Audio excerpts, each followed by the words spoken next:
Teachers, what's the funniest way you made the popular kid lame? Braxton thought he ran my third period class, not the school. My class. He'd walk in 10 minutes late every single day. And I mean walk in, slow, casual. Backpack hanging off one shoulder like he was arriving at a red carpet. And the worst part? Half the class would actually look up, like clockwork. I let it go for weeks because I was picking my moment. Then one Tuesday, he strolls in late again, does his little lap, drops into his seat like he just graced us with his presence. I didn't say a word. I just kept teaching. We were on persuasive writing. Essays they were supposed to have finished over the weekend. I needed a volunteer to read theirs out loud. I looked around the room slowly, made eye contact with a few people, and then I smiled. Braxton, let's hear yours. He stood up without hesitation. That was the confidence of a man who had never once considered consequences. He cleared his throat, straightened up, and started reading. 3 words in, I knew. This essay was written in the hallway, maybe 20 minutes ago. Spelling errors in the first sentence. No structure anywhere. Arguments that started strong and just sort of dissolved into nothing. And then, I'm not making this up.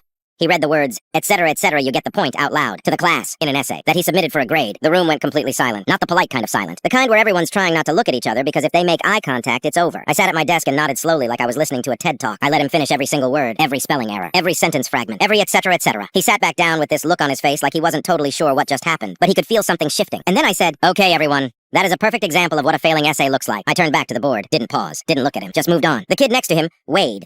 Braxton had been clowning on Wade since September. Called him a nerd in front of people. Mimicked how he answered questions. Wade was quiet. Kept to himself. Turned in everything early. I called on Wade next. He walked up to the front, unfolded his paper, and delivered a 5-paragraph essay with a thesis, cited example, a counter-argument, and a conclusion that actually landed. The class clapped. Not polite clapping. Real clapping. A couple people said, okay, Wade, and meant it. I looked at Braxton. He was staring directly at his desk like it owed him an apology. He didn't move. Didn't look up. Didn't perform for anyone. Just sat there for the rest of the period.